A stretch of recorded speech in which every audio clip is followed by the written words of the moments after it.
just very, very briefly, I know it's, in a sense, deed done, so there's not a lot we can do about it, but just to think about the recent changes in the diagnostic criteria and what the practical consequences of those might be. I assume you all know about the changes in DSM. ICD, the other main diagnostic manual, is not due to produce its changes for another 2 years. And in the past, they've always kept fairly closely to DSM, but rumours have it that Sir Mike Rutter, who's chairing the ICD team, is not very happy with what's happened with DSM. Oh, I shouldn't be saying all this, I'm on film. Okay. Ignore that, again, nothing to do with that. I'm sure he's very happy. Anyway, it may not follow, we'll see, interesting times. The real problem with the whole diagnostic system is that it's become a gatekeeper to services. Diagnosis is not a good gatekeeper to services. We all know that services should be based on needs. But of course, because there never are enough sufficient resources to meet the needs of everyone on the spectrum, then people choose to have something definite that they can allocate and ration the services that they provide. And unfortunately, diagnosis becomes that rationing process. It's not so much of a problem in societies like our own, where there is at least a commitment to providing services to all. And that may be patchily delivered, but at least we can argue for it. In places where they depend on convincing an insurance company that they should cough up the sums, then it's much more of a problem. The problem with the new system, as you probably know, or the autism spectrum, has now taken over the space that used to be pervasive developmental disorders. So pervasive developmental disorders no longer exist under DSM, and they're now just autism spectrum disorders in that space. Two of the categories, Rett syndrome and Heller syndrome, or childhood disintegrative disorder, have gone into medical categories, which is more appropriate. We know much more about those conditions now in terms of their medical history and their prognosis, and so it's a more appropriate place for them.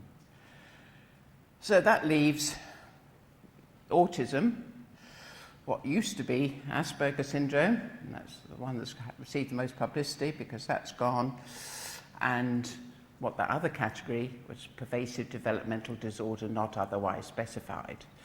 That must have been a very useful diagnosis to receive, wasn't it? Anyway, you can't have pervasive developmental disorder not otherwise specified when there's no pervasive developmental disorder.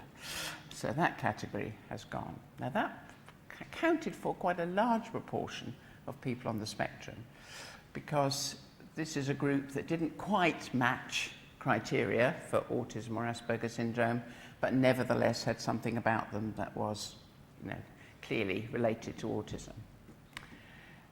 So they've gone, and a new category has been created called social and communication disorders. And I guess a lot will end up in that pocket if they don't meet criteria for autism spectrum. Now, in the past, you only had to have, there was a triad. We talked about a triad of impairments in autism. Well, that triad has been reduced to 2 now. So the social and communication have been put together, which makes a lot of sense, because if you're trying to divide it up, you're looking at a behaviour and you're thinking, is this a social behaviour, is this a communication behaviour? And of course, because communication is social, it's really hard to decide. So it makes sense to make it one category, one dimension. And then the other dimension remains the restrictive behaviour, the special interest in the case of Asperger's syndrome that used to be there, that becomes one category. Now, in the past, to get a PDD-NOS category diagnosis, you just had to have 2 of the 3. So many of them, had that. And the one that they were often missing, And research has shown that often this group don't develop those special interests or those very rigid behaviours until later on. So there might be 7 or 8 or even working to their teens before they develop that very narrow focus. So that was okay because they met the other 2. But now, because we've only got 2 dimensions, you're going to have both to get the diagnosis. So there's a real concern that that group of children who in the past would have been in the autism spectrum are now not going to meet criteria. Now, since there's another place for them in the diagnostic system, does it matter? Well, you know, I was around working in the field since 1967. Shows you how old I am. And I can remember years and years of battling to say that autism was special, to say that we needed special expertise, to say, you know, it wasn't good enough just to have be a good teacher or even be a good special needs teacher. You actually needed to know something about autism. And it's been a substantial battle, and it's not completely won, but you know, we've made enormous strides, and there are loads of courses and so on. Who's going to battle for these children in this new category? Who's going to understand them?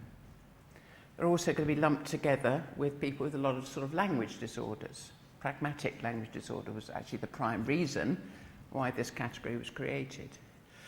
So my feeling is that we really are going to face yet another issue about how do we get expertise in and how do we... So it's a place to watch. Of course, I should say that anyone who's already got a diagnosis doesn't have it taken away just because the system's changed. So it doesn't affect people who are already diagnosed, but of course it might. My experience already is that a lot of diagnosticians are being very sensible. So when someone comes up, for example, who might have Asperger's syndrome, or might have had it in the past, don't have it now, but they will say things like, your child has an autism spectrum disorder of the Asperger type.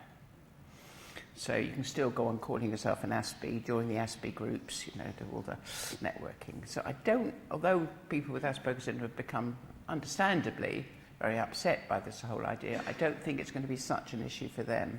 It's the PDD-NOS group, I think, we need to be more vigilant about and think about, are we missing out here?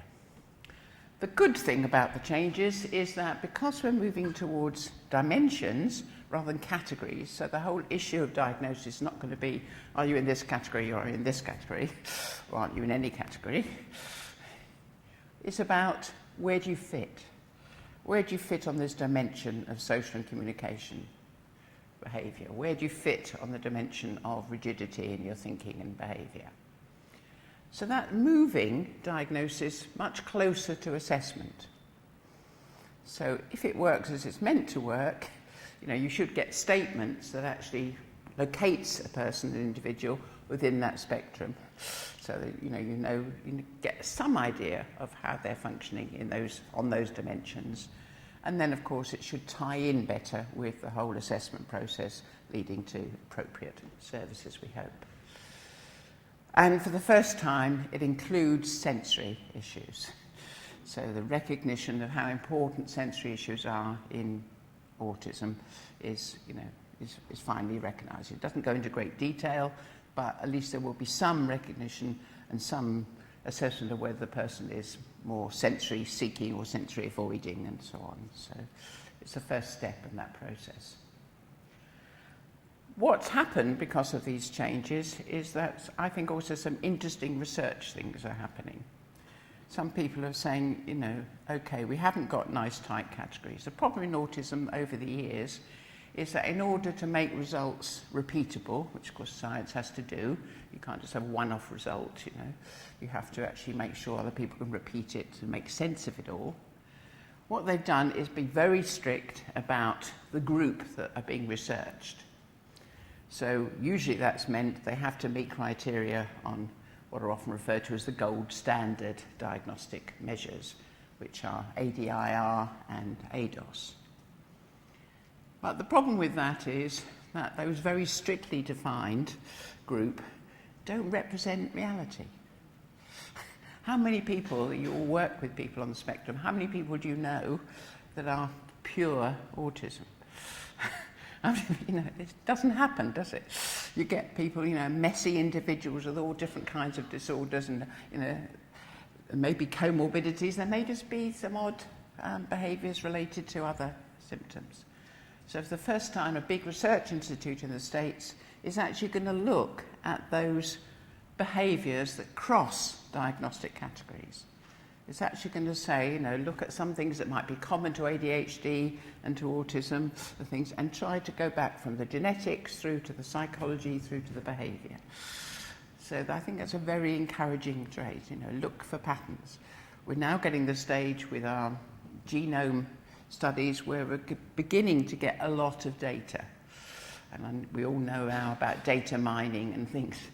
The thing about that approach, in the past, a lot of autism has been driven by theory-driven research. We have a theory about what might lead to autism, and then people test it out. I think for the first time, we're going to get data-driven research. We're going to get a lot of data, okay? A lot of it's still at the genetic level, but it would be very nice to have much more observational, careful, good observational work to get some data about what individuals with autism are actually like. It seems a bit late in the day to be saying this, but we haven't got good things. We've got a lot about their behaviour of a particular group in particular research situations, but not about what are they like in the classroom, what are they like in real life and things. So I'm encouraged by the idea that we may actually begin to look for patterns, begin to then make sense of it. I think we've had premature theorising in autism. A lot of theories not necessarily backed up by all the data. So maybe we can move a little bit in the other direction now. Okay. And of course, one of the things that happens with this, which relates to the talk I'm supposed to be giving, is about heterogeneity. They're all very different. The saying, you meet one person with autism and you meet one person with autism. There is something connecting. We all sense that, but we have to treat people as individuals as well, and that's what I'll be talking about. So also, you've got to remember we're talking about developmental disorder, which sounds obvious because we know it's a developmental disorder. But we don't always think about what that means. And the first thing it means is that people don't go around with a list of diagnostic categories, or a list of things you read about in a textbook. People adjust to how they are. The person who's colourblind doesn't know about colours. So they live in a world of grey and black and white, and that's what the world is like for them. They don't even know it's any different for anybody else. If we had a blind child, we wouldn't dream of saying, would we? Look, the world's made for sighted people, especially the educational system. It would be a lot easier if you could see. So we're just going to pretend you can, okay? Here's your book. You have this nice classroom assistant to sit next to you and turn the pages at the right time, and off you go. Well, some of you are laughing, some of you are looking at me as if I'm mad, because this is not something you would do. You'd recognise it's stupid and cruel. But actually, that's the message that often goes out to children with autism. Look, the world's not going to adjust to you. The sooner you get on with it, the best. Here you are, sit down. Here's an assistant to help you act as if you're normal. Just as stupid and just as cruel and just as ineffective. What we have to do is to try and see the world a little bit through their eyes. Try to work with what's good for them rather than what is good for other people. The classic thing you get often when a child comes to school for the first time, sometimes it happens even earlier, sometimes even in the home, but you get the, look at me when I'm talking to you. Why do we want people to look at us when we're talking to them? Well, actually, university lecturers don't. We don't care. You can fall asleep and we'll carry on. We're like people with autism in that respect. We're just trained, to deliver. But most teachers, most assistants, people in the teaching role, are going to go on saying teachers, and I'm going to mean, the big group of professionals who act in that teaching role. They're good people who want to know their message is getting across. So they're looking for feedback, They don't want to just be spouting out to a room, they want to check. The question they need to ask themselves is, are people with autism going to look at you to show that they're paying attention? The answer, I'm afraid, is no. Most unlikely. When people with autism look at you, they don't get a nice warm glow. They get an overactive amygdala, which gives them feelings of threat. They don't make sense of your face. Most of them have prosopagnosia, which means they can't recognise faces. They certainly can't recognise the expressions on the faces and what that means. And if they look deep into the eyes, then they get an upshoot of level of arousal, which in many cases they experience as pain. It's not helpful. You can't learn when you're highly distressed and you're in pain. What we need to do is just ask ourselves, what does this person do to show that they're paying attention? Because that's what you want, isn't it? You want their attention. But they're not going to be looking at you, and if you make them look at you, they won't be able to hear what you're saying, because they'll just be so overwhelmed with having to look at you. So if you want them to pay attention, we need to know them, how they're reacting. It may be that they look at the floor, they may close their eyes even, so that they can concentrate on what you're saying. They may just still, be inactive, and they may just still to listen. On the other hand, they may actually flap more.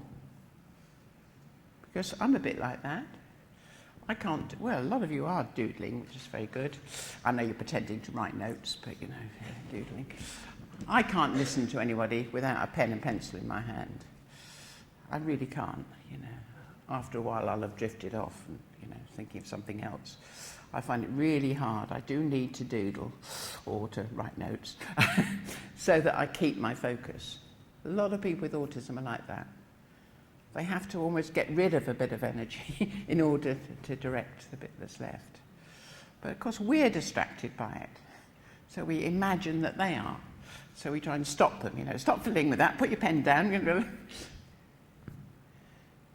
Really, really got to think, not what's good for us, not how we're interpreting it, but what it means for them. And then secondary handicaps. It's not a word you get much in educational conferences, is it? But I use it deliberately because a lot of what's happening in autism is not a direct result of the autism. It's because the autism keeps them out of the very learning situations they need. So what starts off as really just a small difference in behaviour can become a big developmental gap. Take play, for example. You give someone with autism, 2-year-old, 3-year-old perhaps, a puzzle to do, and they're very happy, aren't they? Especially if you turn away the pictures, they just see the shapes. Because the shapes tell them what to do. Doesn't need someone giving them verbal instructions, doesn't need someone hovering nearby, certainly doesn't need any physical contact. They can just do it. And they know when they're finished. It's a lovely, complete toy. Great. What if we give them a toy car to play with? Well, unless they're thinking symbolically, there's nothing that'll connect that thing sitting in their hand with going in a car. A car's about having to wear a seatbelt, it's about the noise and the smell and the vibration. What's that got to do with this thing sitting in your hand? Nothing. The most interesting thing they can see about this is that the wheels turn round. So they start wheel flicking. Now, there's not less cognitively advanced to wheel flick than to go boom, boom, boom on the floor. The whole point is that the other children are all going boom, boom, boom on the floor. And in a while, they'll go boom, boom, boom together and play car crashes and, garages and all those rich social games that the person with autism desperately needs. They need more experience of playing those social games. And they get far less because they're the weird kid in the corner flicking the wheels. But it doesn't have to be like that. Now, you could intervene. You could actually teach the child with autism to play like the other children. And that can work. It's hard, because very often, once they've decided this is what you do with this object, and that's all they do with it, they're not going to change. But we can have a go. And if it's working, you've got to remember that they won't be playing. They may look as if they're playing because they're doing what the other children do when they're playing. But if you're having to organise it and even reward it and even structure it, then that's work. That's not how they naturally play. It's valuable, because it's valuable to play in the way the other children play, because then they can begin to join in with the other children. But you've got to give them time to play in their own way. Unless it's too disgusting, and then let mum and dad do that. But they do need time. I have a friend with autism. I'll refer to her at the day, Ros Blackburn. I'm being filmed, perhaps I shouldn't say too much. But I often do talk about her because I've learned so much from her, but also because she's given me permission to talk about her. They're not on film. Okay. Anyway, I'll just say this about her now, and I'll try not to keep talking about her. She can go away, she can give lectures to people and things. She can't stay away for too long because she needs that downtime. And as she says, when I close my bedroom door, you don't want to know what's going on. Having that privacy, having her time to do. She's in her 40s now, but she'll still do very basic things. Her ways of playing are still like a baby's ways. She still likes banging, lining up, scraping, licking. So lots of things she does. In fact, she plays very well with babies. She doesn't like children generally because they're scary. She calls them OIs, objectionable items. She's frightened of them. But baby, especially if they're anchored in a high chair or something, she's okay with. And she plays at their level. It's wonderful to watch. She doesn't get fed up. They throw their toys on the floor, she picks them up. They throw their toys on the floor, she picks them up. Loves it. Repetition. Ideal person to babysit when they're in that age and when they're anchored. She couldn't do anything else around them. Okay, so what do we do then? Well, the best thing to do is to do the play group, the integrated play group movement, which is to train the other children to play in the way that the child with autism plays. As I say, as long as it's not too disgusting. But if they're wheel flicking, you can say it. And I've done it even with 3 and 4-year-olds. Look, James likes to wheel flick. Can you think of a wheel flicking game you could play with James? And other children are quite happy to do that for a while. They wouldn't want to do it all the time, it'd be boring. But for a while, that's interesting, that's something new, and they have a go. And what do? Well, they do probably what we would do. They copy James. Now, because they're copying James, immediately they're doing something that James understands. He doesn't generally understand what they're doing when they're playing. He doesn't know what they're up to. But when they wheel flick, he knows about wheel flicking. Now, if you want a child with autism to look at you, you copy them. That's the most thing that grabs their attention. Now they're doing something understandable, so he'll look at you. And then, the other big thing about them copying him is that it puts James in charge. When the world's a difficult, confusing place and you don't know how anything works, especially people, then to be able to predict is the most important thing, the most important motivation. And here, when James flicks, they flick. When he stops, they stop. Wow! Control. That's wonderful. So now he's very motivated to join in this turn-taking, albeit on his own terms. Once you've been doing that for a while, it becomes easier, not completely inevitable, but easier to persuade James to copy them sometimes. Their turn to copy, your turn to copy, and you gradually get these copying games and extend his play that way. If we get in enough early enough, we can make what threatens to be a big developmental gap shrink back again to just a small difference in the way we play. And then transactional process. Can you have autism by yourself? We tend to talk about it as if you could, people with autism. We don't say autistic. Well, some people do say autistic people. Mostly people with autism, they like to say autistic people often, because they don't want to diminish the autism. They want people to pay attention to it.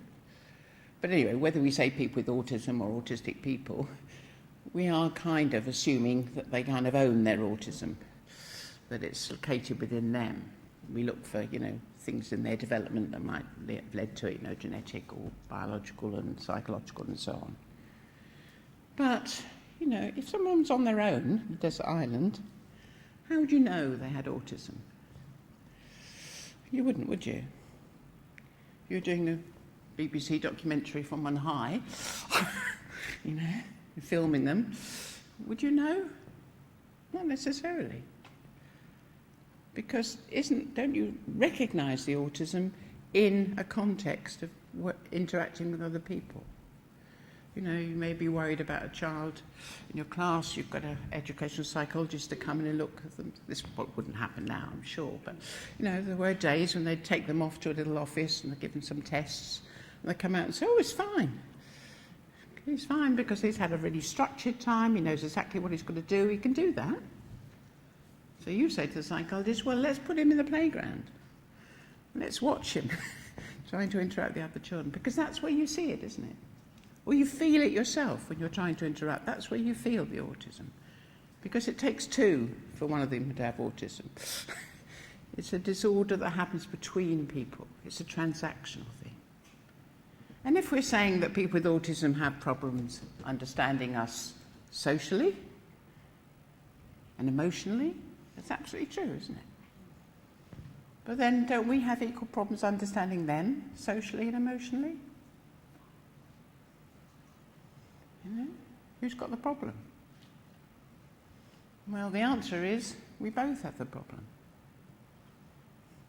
We have natural ways, intuitive ways we're born with, of relating to one another.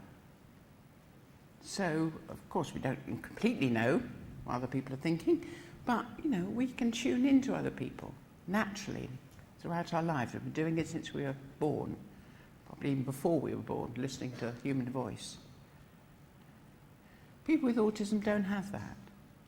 They have to learn it all. They don't have that natural ability. So they do struggle with understanding us, with communicating with us, with being with us. But just as they struggle in being with us, we don't have a natural, intuitive way of understanding people with autism. Our way only works with people who are developing in the same way as us. We even struggle when people come from a very different culture, because we don't know the rules, we don't know what's guiding their behaviour. But certainly when it comes to autism, we struggle. You can be the most brilliant teacher of other children, including other children with special needs. But you won't necessarily be a brilliant teacher of children with autism unless you can somehow try and work it out. Put yourself in there. That's why it's hard. Because you haven't got a natural way. You can't relax with a child with autism. Think, I'll just have a little interaction here. All the time you're having to do it cognitively, you're having to work out what to do, it means knowing about autism and knowing about the individual. It's hard work. That's why you're exhausted at the end of the day. Because we haven't got a natural ability, and just like them, they have to use cognitive processes to understand us, and we have to use them to understand them. So we're both advantaged or disadvantaged, certainly different. Okay, so what are the differences then? Well, a whole range of executive functions, functions that control how we think and behave. There are psychological theories, as yet unproven, that autism date back to Asperger, who said that autism was an extreme form of maleness. Now, I don't think there's good evidence of that so, although there might be evidence that we define it in a way that makes it more male. But certainly, I was going to say it helps to think about it, but perhaps it doesn't if you're a man. But certainly for a woman, we have a certain intuitive understanding by a very male, and that's about the not doing two things at once. Now, I used to keep saying this, and then I had to stop saying it because research showed that none of us can do two things at once, so women weren't necessarily any better than men at it. But I think there's just been some more research showing that we are. Yeah. So I don't know what the answer is, but certainly in autism, they are what's called monotropic. That means one thing at a time. It's as if their working memory can only hold one concept, one idea, one thing. And if you overload it, if you use multi-sensory information, it might be good for other people with special needs, but it's not good for autism. It's particularly hard if any of you are working with people with very profound learning difficulties as well. Because this is a group where you have to do a lot of personal care. And it doesn't feel right for us to go up to somebody, even if it's only just tying their shoelaces, just to do that, or to help them do it without saying something. So we tend to use language as a way of kind of making that, breaking down that uncomfortable feeling that we have in relating to someone, making it more human in our terms. So we'll say, look, darling, look, we're going to make 2 little bunny rabbit's ears, and then we're going to pull that through there. Well, as soon as you mention bunny rabbit's ears, you've lost them. But even if you stuck to, let's make a loop and then put another ear, you've lost them as well, because they can either listen to you or they can pay attention to what you're doing. And they can't do both. So we've got to discipline ourselves that we show them what to do, but we don't talk about it. It makes the place much more quieter, but also helps them to concentrate. Impulse control, just like ADHD, people with autism find it almost impossible to stop doing something. Stop flapping. Right. That immediately opens up millions of things I might do with my hands. I find it very difficult to make choices, to decide what to do. I don't know, it makes me anxious. And what do I do when I'm anxious? I flap. So there's one frozen moment when they seem to obey you, and then they're worse than ever. If you don't understand what's going on, it looks like defiance. It looks like they're going to do it anyway, whatever you say. But they can't stop it. If you want someone to stop a behaviour, you always have to replace it with something.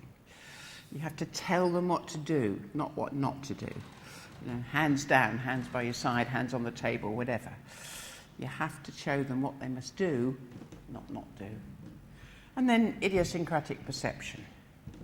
We literally have the world pointed out to us. The typical population do not have to work out how the world works all by themselves. When the baby's 5 months old, we hold up things to the baby. Perhaps not an alarm clock normally, but there we go. We hold up things and we say, oh, look, it's a clock, baby.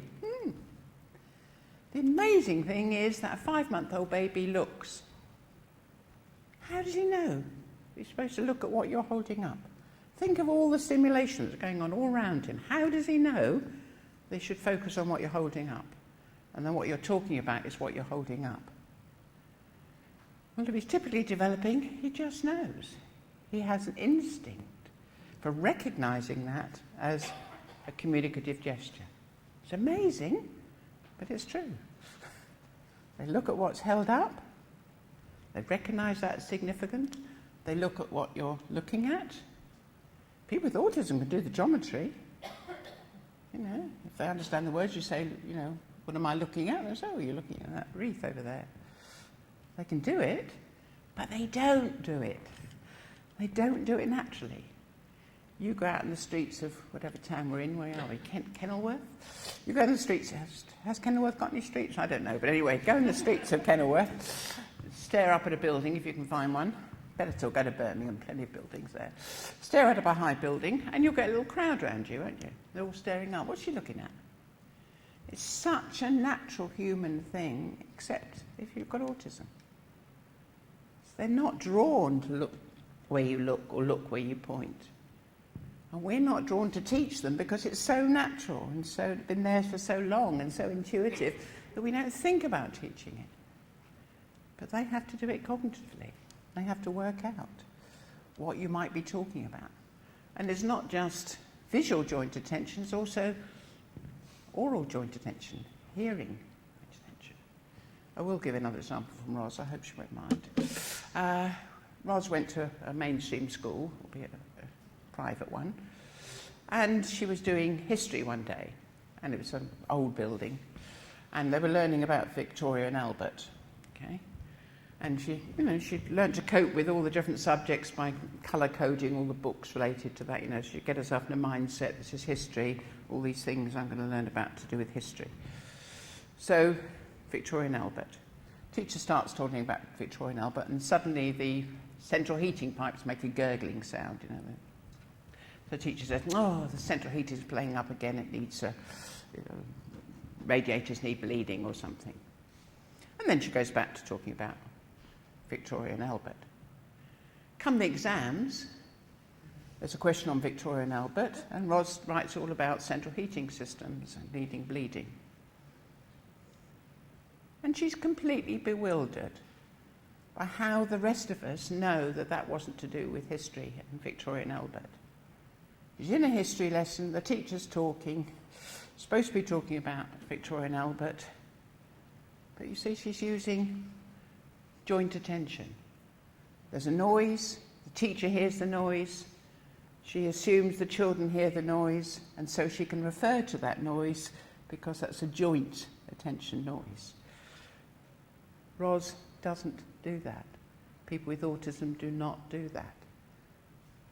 So picking out the relevance, what's relevant, what's not relevant, how you know, is such a confusion, such a difficulty. If you can just for one moment imagine what it will be like when you don't know the relevant bits to concentrate on, you don't know the noises that are important, that are not important, everything comes at you at one level, how hard it is. Okay. Because they don't have that pointing out, then they, of course, are on their own in trying to work out how the world works.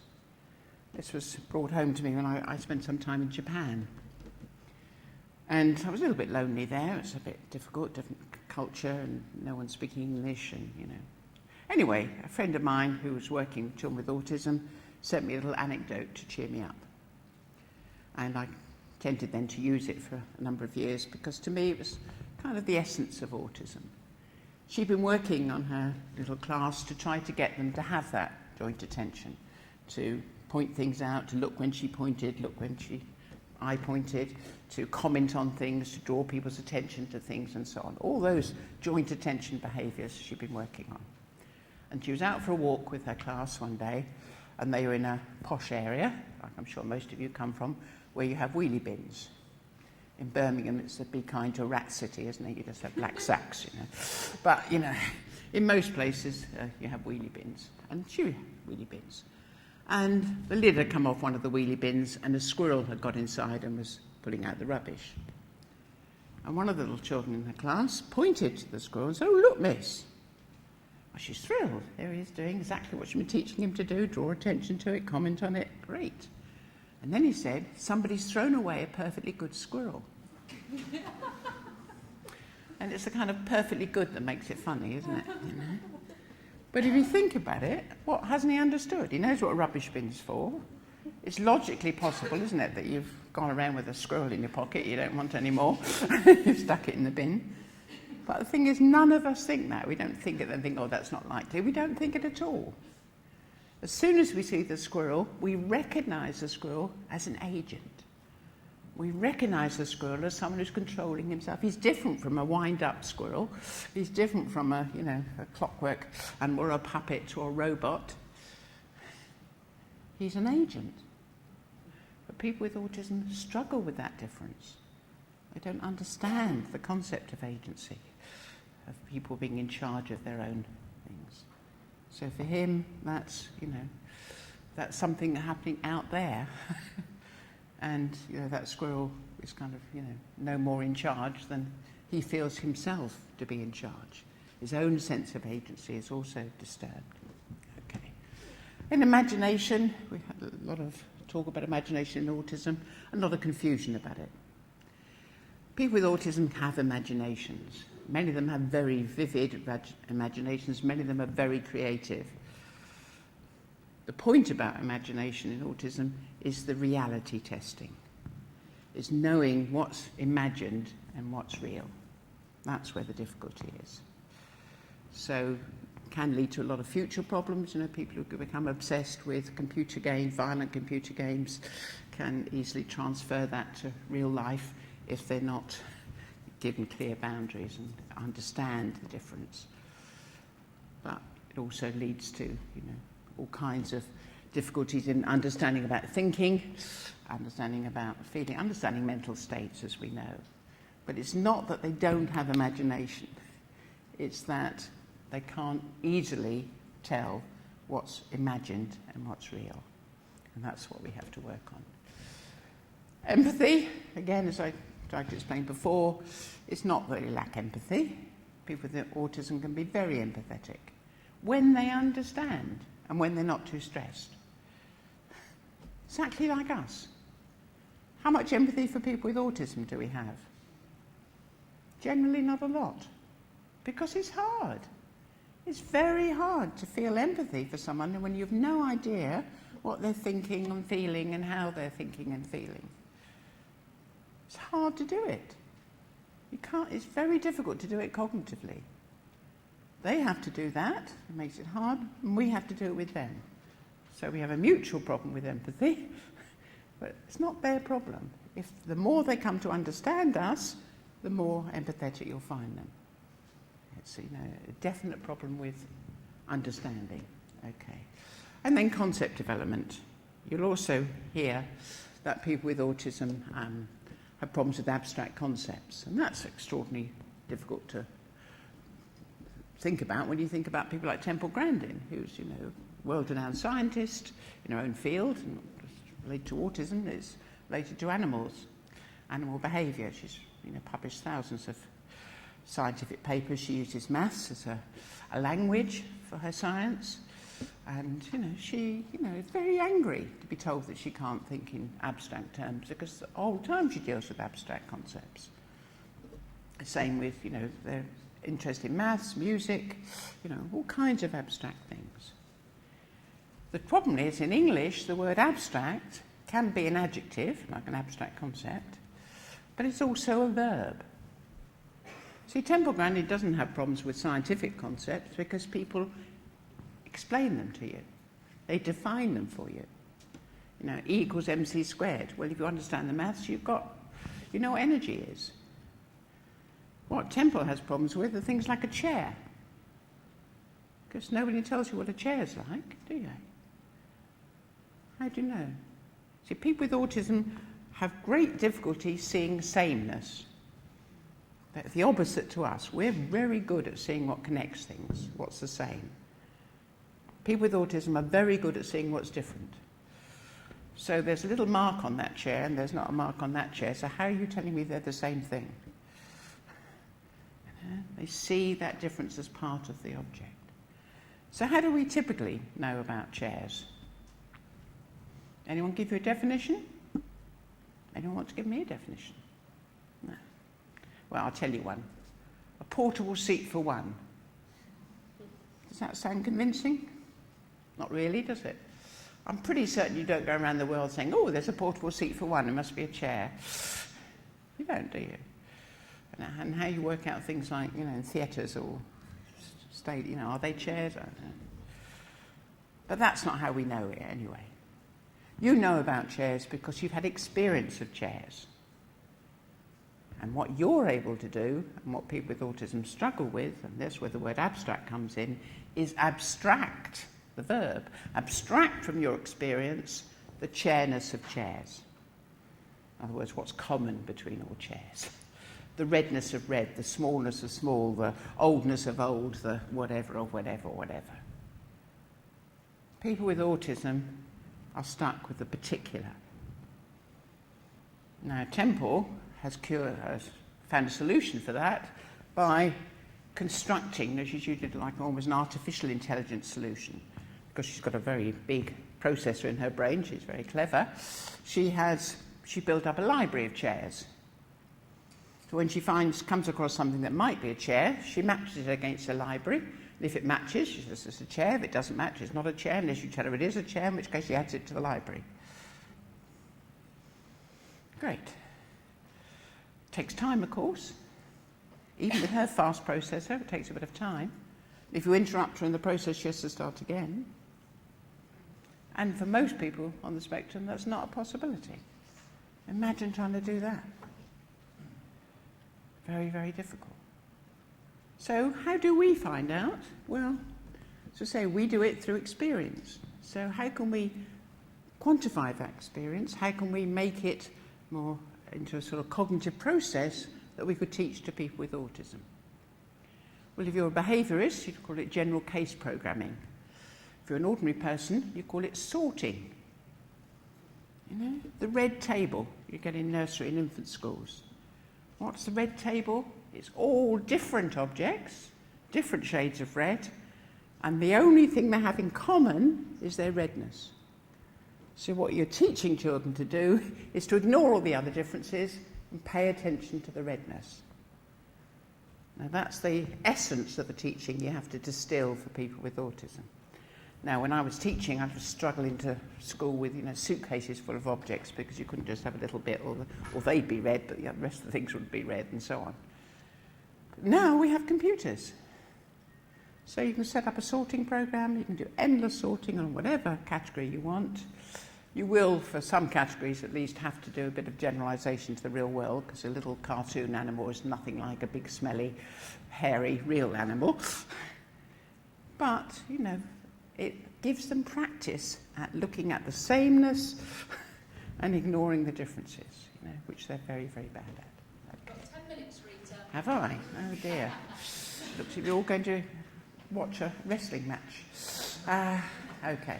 And then the rigidity of their schema. Remember I said about holding only one thing in your working memory at a time? Well, that's the case in autism, and it has a profound practical effect. I won't use a Ross example, but if you can just try and imagine that you've given the child, say, a little scheme, a little way of behaving, that's through a social story or something, that you want them to keep them safe and to learn a particular way. So, but then there may be another situation where another schema would apply. So in the typical case, we can hold all the relevant schemas to the situation in our head at the same time, and they can influence each other. With people with autism, it's just the one that pops into their head first. Let's talk about somebody. I'll talk about who it is. Somebody who was kept safe by being told, her mother told her, that she must never give her name and address to strangers. Quite sensible little rule, isn't it? Don't give your name and address to strangers. Okay. On a totally different occasion, totally different circumstances, she was taught another little rule, another little schema. If a policeman tells you to do something, you must do it. Okay? Now, she's not forgotten either of those things. She knows them both. But in a particular situation where she was doing something that perhaps she shouldn't have been, and the police car rolled up, but an unmarked police car, and the man got out, and of course the first question they ask is your name and address. If she had popped into her head that this is a policeman, she'd have been okay, because she'd have done what he said. But what popped into her head is this is a stranger asking me for my name and address, so I'm not giving it.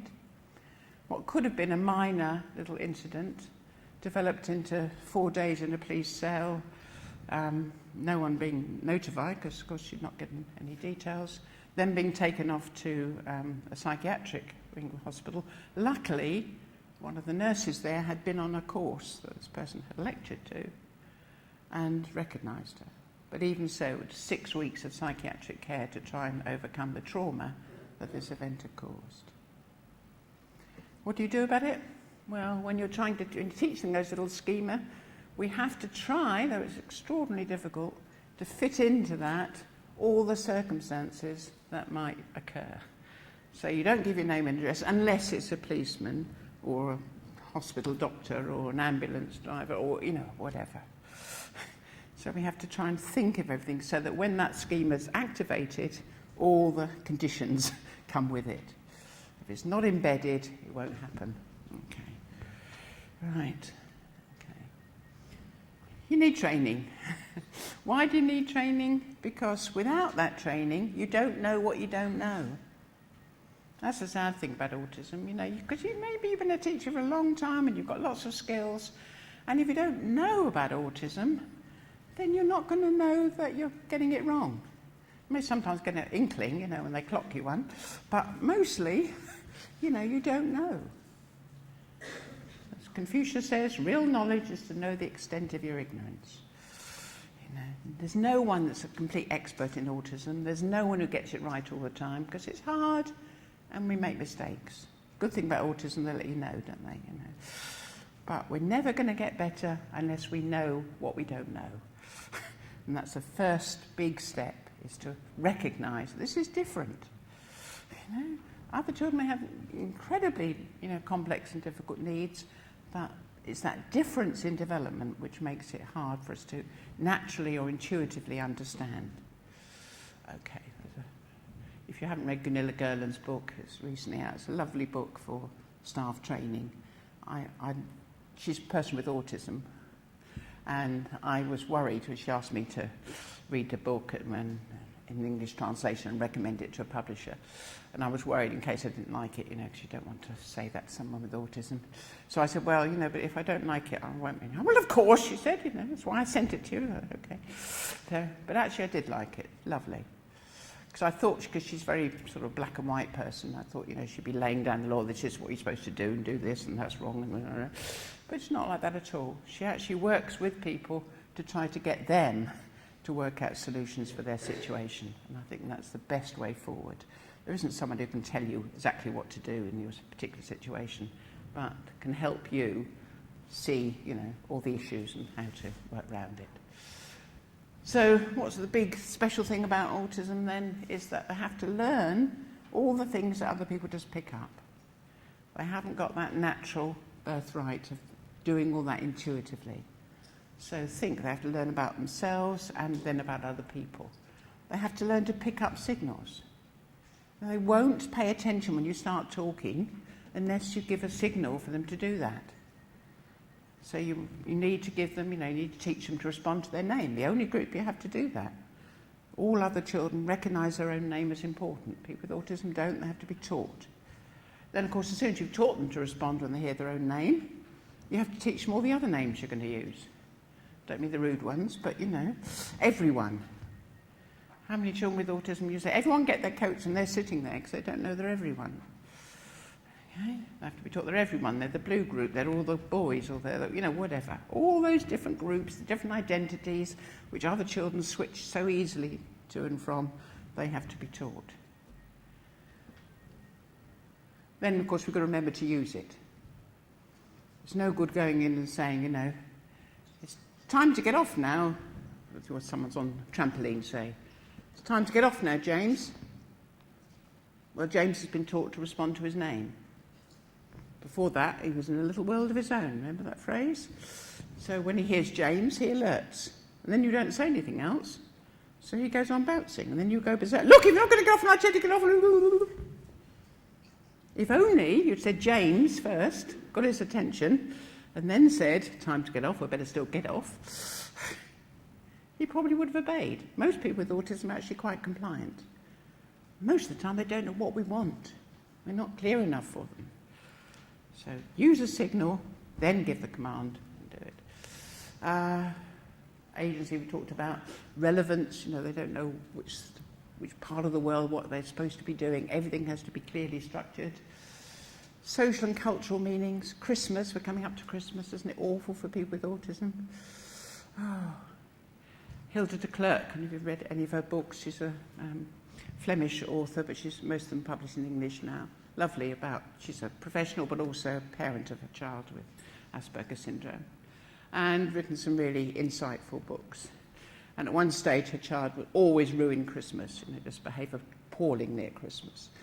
And she thought, I'm supposed to be an expert on autism, I ought to be able to solve this. So she thought, what is it he hates about Christmas? And she decided it was actually mostly the surprise, unexpected things happening. So she decided to take the surprise out of Christmas. She took him around the shops and showed him what he was going to get. She showed him the paper it was going to be wrapped in. She showed him where he was going to find it on Christmas morning. And for the first time ever, he came down, saw what he was expecting to see, unwrapped, and there was what he was expecting to find. Big smile on his face, and he was able to engage with it and play with it and so on. Now, his brother and sister thought it was awful, because for them, the joy of Christmas is the surprise. But we mustn't think that people with autism will enjoy the same things as other people. We have to help them enjoy it in their own way. Okay. 3 minutes. Okay. Okay, I think I've kind of talked about that. Remember, we need to pay attention to individuals. Most of it my talk was about. But we've got to remember that you can't just pay attention to individuals. Autism is unusual in the special needs categories. Other groups you can say, well, I'm not worrying about medical categories, I'm just going to look at this individual and look at their needs. That doesn't work for autism because you can't assess the needs like that, because they're not going to be the same as the typical. So unless you're aware that this person's behaviour may arise from autism and what that might mean, you're going to go down the wrong route. You're going to get it wrong. You're going to misinterpret, because you're going to use your natural intuitive understanding. Your understanding of yourself, your understanding of your children, your professional, all that training, it gears you into typical development. So if you just use your natural intuitive responses to what you see, it won't work. You'll get it wrong. So you have to do it through the cognitive route. You have to apply what you understand about autism. You might make a mistake, but you need to make that effort. You have to say, this may come from autism, therefore it may mean something different. Another child doing this may be a rude, obnoxious child. This may be another reason behind it, and work with that. Okay. People with autism are entitled to education, and it makes a difference to their development if they have academic education like anyone else. They have a right to access that. There comes issues about how they get that access, so it's not just tokenism, so they get real access. But they also need therapeutic aspects of education. As we saw on the whole long list of differences, they need education that helps them with those things they have to learn that other children don't have to learn. Other children just pick up. So they need access to the same curricula as other people, but then they need a specialist therapeutic curriculum. Now, some of that can be done alongside the academic, but if we're not aware of the need to teach it, it's not going to happen, is it? And they need that. Okay. Joint attention we've spoken about. Person-centred planning, don't know if these are free downloadables. Either of those, the second one is the training thing, you might want to look at it. You have to sign up, but that's all, no cost involved. Developed in Spain with colleagues of mine. And they're very good, right from childhood right up to adulthood. And it's, it's all online, it's online recording. It's a way of getting all the people who are involved with the child in contact and relating to each other and, working through it. Anyway, have a look at it. Hopefully it's on your handout. Early intervention, well, at last we're moving in the right direction. I think we're actually looking at teaching social and communication things very early on. And there's, the Denver model based on play and joint attention and teaching those skills is a good example of that. And it's got, good evidence base that's being used in different groups around the world.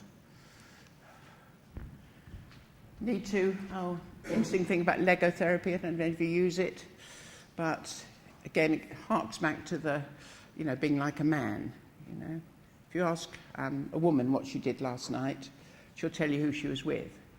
I went out with Jane. And you have to probe more to find out what she and Jane did. If you ask a man, he'll tell you where they went. I went to the pub, and you have to probe to find out who they went with. It's just a difference. Interesting difference. But in autism, that's extreme. So they can't sit round and socialise. I'm afraid a lot of our social programmes have been developed by women and are taught by women, largely to young men. They're largely irrelevant. To teach them to sit down and talk about their emotions and how they're feeling and things, it's just crazy. When you're a young man, it will not help you join in with your peer group. You'll continue to be absolutely weird if you have to succeed in doing it. what you need to do is to do, you know what they do with men? They have joint projects. You know, when Maggie Thatcher, oh, I'm on television, when our mining industry was decimated in the northeast by persons unknown, then there was a lot of suicide and a lot of distress among the communities up there. And the local authorities were trying to help, so they set up support groups. And guess who turned up? The women, which was very nice for them, but the main group who were in distress, of course, were the men. So then they used an experience from Australia, where in a similar situation they'd set up sheds. You know how men like sheds? Because you work in sheds, you do something. So by setting up sheds, they did sort of social projects, they mended children's playgrounds, they developed all kinds of useful things. The men came, they worked together, and of course in the process of working together, they began to share and, be a support for one another. Exactly the same in autism. Lego therapy structures that, helps you do that. Work together, understand how to collaborate, work towards a common goal. And there's been evaluation in Australia looking at the effects of that, comparing it with a social program, and the Lego therapy improved their social skills much more. So, go for projects, working together, working on a common interest. They're more likely to be sociable. Rita, I'm going to have to get heavy. Okay. Let me go to the last slide. Let me go to the last slide. Now we've got to rearrange the room I and the tables, you see. know. Look what you're missing. Okay. Let's just see if I've got a nice last slide. Yeah, the lasting word. Yeah, there we go. If you just go on normalist assumptions, if you assume, they're like typical people, only slower or something, then you're going to do them a big disservice. You're actually going to say, like many of them I feel, that they're not acceptable as they are, and they have to try to behave like us in order to be accepted, which is appalling. Some schools are still thinking that all children have to be treated the same. Time and again, when you suggest an intervention, I hear back the same, we can't do that, we have to treat everybody the same. No, you do not. To treat everybody the same is to be discriminatory. We're talking about equal access. And to have equal access, you have to treat people differently according to need. So go back, hit whoever you need to hit over the head. Oh no, sorry. I keep forgetting I'm being filmed. And tell them, treating people equally means treating them differently, respecting their differences. Sorry, Glenys. Thank you very much indeed, Rita.